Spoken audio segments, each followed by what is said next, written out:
I welcome you all to this video lecture where we will be discussing about some of the basic and important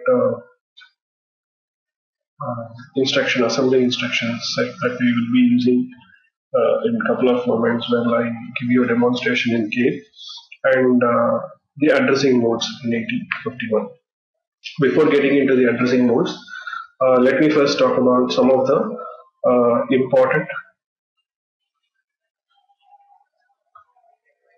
instructions that we will often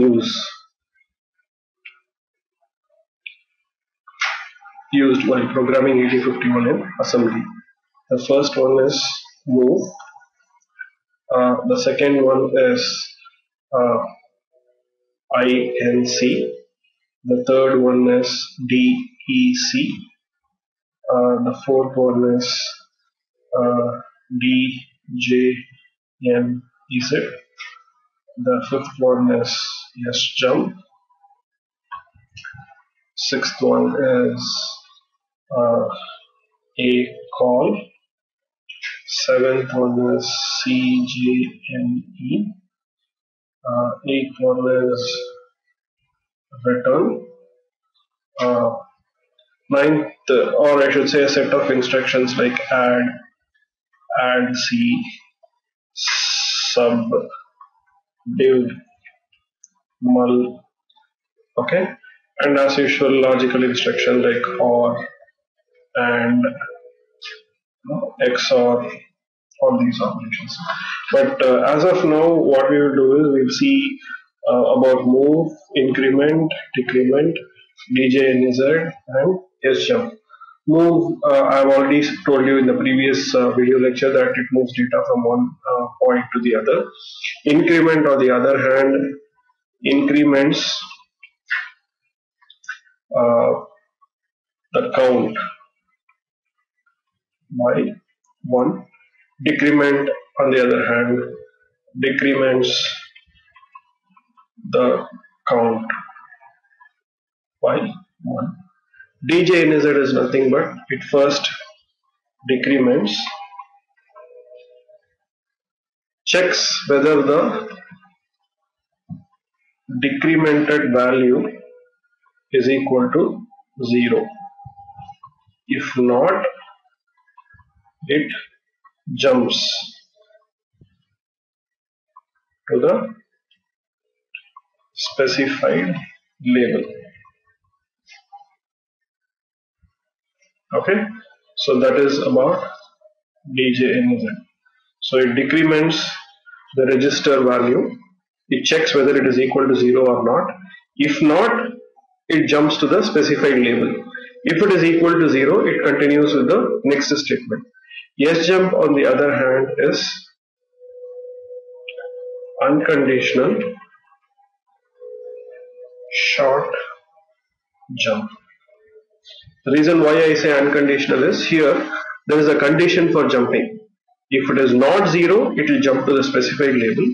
If it is 0, it will continue with the sequence of the instruction. So there is a condition there. But whereas here if you say SJump, we simply say SJump followed by the label. So there is no condition to check. As soon as the assembler encounters this, it will immediately transfer the control to the label specified. So that's why I say this is unconditional short jump. So while showing you a demonstration on K, I'll show you how these instructions are put into use. Now for the next part of the lecture, let's see about various addressing modes in 8051. The first addressing mode that we are going to look into is immediate addressing mode. What is immediate here? Immediate refers to data. Why do we say data is immediate? Generally, if you have any instructions, you will have the opcode followed by operand 1 followed by operand 2. Okay, Generally, this operands can be registers. One can be register, other can be a direct address where the data resides. There are so many options. So based on these options is where these addressing modes come into play. So in immediate addressing, what we have is opcode. As far as 8051 is concerned, we have operand 1 followed by data. Immediately followed by data. That is why we call it as immediate addressing mode. So we have opcode, which talks about operation to be performed. This is your destination, and this is your source. Again, source can be data, source can be register, source can be memory location. So based on what is the source, there are different addressing modes that are possible. Now let's see an example with an assembly line instruction how this immediate addressing mode works. I'm going to choose the instruction move, that's being the simplest. So this is my opcode. So what is going to be my destination? Let's say accumulator. So this is my accumulator. Now, since this being an immediate addressing mode, it should be followed immediately by a data. So what I will do is, I'm going to use this assembler directive hash symbol followed by the number I want to load. Let's say 5h. So this is my data. And h stands for, you already know, hexadecimal value, to tell the assembler that this is a hexadecimal value. Now in this entire instruction, this is very important. This symbol hash is of very much significance, because it is only when the symbol is encountered by the assembler it identifies this as data. If the symbol is missing, the assembler considers this as a mere address space in the memory. For example, if I miss out the hash symbol and simply write it as 5h, the assembler while assembling the code will not give you any error, because it does not know what this is. If there is a hash symbol, it identifies this as data. If the hash symbol is missing, as in this case, this is identified as address of your data. So simply what the processor will do is, it will go to this address and whatever number is residing there, it will be copied into this accumulator. So you will not see as such any error. So please be careful. If at all you want to load a data in the immediate addressing mode, make sure you have this hash symbol. Okay, there can be many examples. For example, move r1 comma hash to h, move r5 comma hash 0a h, move a comma hash 0ff h, move a comma hash 5h. Now if you look at this various example, as usual, the leftmost is your operation that needs to be performed. This is your destination. So the destination can be either a register or an accumulator. And as usual, since this is immediate addressing, you see the hash symbol in all the instructions what I have written. The only difference is when you write a number directly, you see I can specify the number directly. In hexadecimal, 0 to 9 is not a problem. After 9, it is A, B, C, D, E, F, and so on. Right? So whenever an alphabet is being used to represent a number, if you simply use an alphabet after the hash symbol, it could be mistaken for an alphabet. In order to make sure that the assembler identifies it as hexadecimal number, we use 0 in front of any alphabetical or hexadecimal number greater than 9, or whenever alphabet becomes a part of the numerical, hexadecimal numerical. So whenever you write A, B, C, D, F, E, C, A, you always use hash 0A, hash 0F, hash 0FF. Okay, that's the point. So this is what is about immediate addressing. The next addressing mode that we are going to look into is called register addressing mode. This we don't very specifically talk about, because register addressing mode is all about, simply let me write an example, you will understand. A comma R1, move A comma R2. So here this is your operation saying, meaning move the data in. Now you see this segment is not a number, it is a register that contains our data. Register that holds our data. So that's why it's called register addressing. So we have to make sure that the necessary data is available beforehand in these registers. And again, as far as 8051 is concerned, you say move R1 comma hash 5H, and then you say move A comma R1. So this immediate addressing makes sure that the register R1 has the necessary number what we want. And then using register addressing mode, from register, if you transfer it to accumulator, that's called register addressing. Now, does that mean that move R1 comma R2 is a valid data movement in register addressing mode? No, this is wrong, because 8051 being an accumulator based architecture, A has to be one of the operand. You cannot directly move between two registers. So this is absolutely wrong. This won't work. So always accumulator should be one of the operand. And when the source is from a register, we call it as register addressing.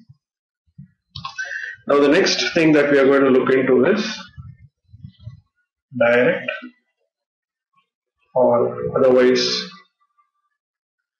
called as absolute addressing. Now in direct or absolute addressing, the source is nothing but the data memory location itself. In the sense, in direct addressing or absolute addressing, in the move operation, we directly specify the location in the data memory where our data resides. For example, let's assume that in 30H of data memory, my data 5H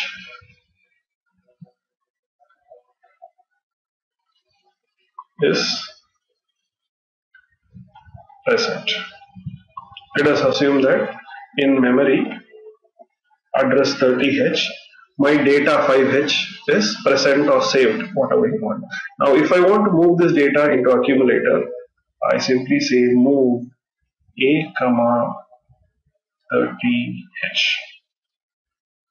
Move A comma 30H. Now in this statement, do you see the hash is missing? The hash symbol is missing. So as I told you before, without hash, if I write the statement this way, what the assembler interprets or understands is, in the memory location 30H is where the data I want to be moved is present. So the moment the assembler decodes it, what the processor does is, it directly goes to the memory location 30H. This is your memory. Let's say this is 30H, where my data 5H resides. So the processor directly goes to this location 30H and fetches this data and then copies it to the accumulator. Okay, remember it's only a copy paste operation, not cut and paste operation. So the data will still be available in this memory address. It will be just copied and pasted in the accumulator. So this is direct or absolute addressing. Now the next addressing that we are going to see is indirect addressing. Now in indirect addressing, the first and the foremost to be noted is this is the directive symbol. Whenever I want to go for indirect addressing, if this symbol is not present, then the processor does not know that we are following indirect addressing. Now, where is indirect addressing used, or where it will be more useful? Let's consider an example. Let's say these are my memory locations: 30H, 31H, 32H, 33H, 34H, and so on. And this is my data: 01, 02, 03, 04, 05. Okay. Now I want to load these data one by one into the accumulator. Okay. So now this is like my array of data. So whenever we handle array or a stretch of data continuously in memory, it's always best to go for indirect addressing. I'll show you why. Let's access these data through direct addressing. So how do we do that? In terms of direct addressing, you say move a comma 30H. So the first number is moved on to A. Again you say move a comma 31H. Now the second number is moved into A. Again you say move a comma 32H. Now the third number is moved into A. Now this is through direct addressing. This is all fine as long as the number of data is limited to a small number. What if there are 200 numbers and 300 numbers? If you start using direct addressing, the movement of data itself will occupy about 300 lines of code. Imagine how complex it will be when you actually write a code for a complex application. So that won't fit well. Okay, it's not a good programming practice. So this is where indirect addressing comes into play. So what do you do with indirect addressing? It's very simple. It simplifies the entire process. For example, when I use indirect addressing, what I do is the two registers involved with indirect addressing are R0 and R1 only. No other registers are used. It uses only R0 and R1. So what do I do? What is the starting point of my data? What is the starting address of my data? 30H. So what do I do is, using immediate addressing, I'm going to use R0 here for my indirect addressing. I'll say R0 comma hash 30H. So what is this? This is nothing but using immediate addressing mode, I am moving the number 30 into R0. So as far as R0 is concerned, 30 is merely a number, not beyond that. Okay. Now what do I do is, I'll simply say move a comma at R0. So what does the symbol at do, or what does it tell the assembler is? The symbol at tells that R0 has the address where data is located. If I don't use the symbol at, okay, what will happen is it will simply move the number 30 to accumulator. Whereas in the same code line, if I use the symbol at, what the assembler will understand is, it will not move the number 30 what is there in R0, but it will understand, it's like a clue, it will understand that R0 has the address where data is located. So what it will do is, it will go to this memory location 30, find this data where, find this data in the location 30H, and that will be moved to the accumulator. Big deal. What kind of advantage does it give you? Simple. For the first data to be accessed, you won't see a difference. But when you have to access the second data, instead of writing an entire code, what I'll simply do is I'll say increment R naught, because see, I cannot increment an address simply. I have to work out on the program counter, which is not good, to manipulate the program counter. But here, as far as R0 is concerned, what is this 30? It is merely a number. So when I say increment R0 by using the command inc, what it simply does is it treats this 30 as a number and increments it to 31. So now what is the new value of R0? The new value of R0 is nothing but 31H. Now from this, if I can loop back here, if I can create a loop, don't worry, I'll tell you how to create a loop. If I can loop back here, now what will happen? It will come to the stage statement, move a comma at R0. What is the new value of R0? 31. So it automatically goes to the second location, fetches this data and moves it to the accumulator. Now again, when this step is executed, R0 becomes 32. R0 becomes 33 in the next step, next 34, 35, 36, 37 and so on. So the data is fetched one by one. You see, instead of writing several long lines of program, just these 3 lines will facilitate you to fetch the data continuously from these locations. So this is the significance of indirect addressing, and this is how you do it. Okay. The next that we are going to look at is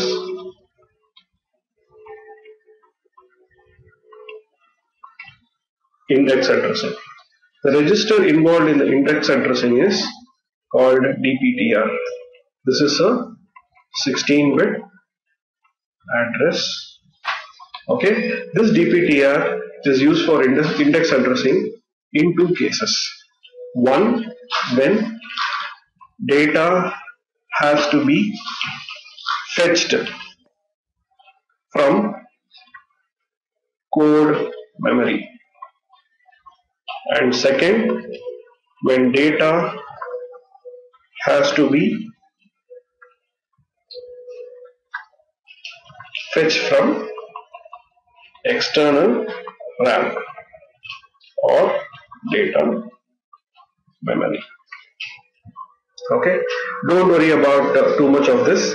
I'll explain how this DPTR is used or will be used while I demonstrate it using K. Okay, so let me summarize whatever we dealt till now. We saw some of the common or mostly used ASM or assembly instruction. Then we saw several addressing modes with example, of which one was immediate, the next was direct or absolute, the next was indirect, where register R0 and R1 alone will be used, and next is indexed, where you saw the register involved as DPTR. Now in the next video lecture, I will use Scale to demonstrate how these addressing modes can be used, along with how to dump data in the data memory in K.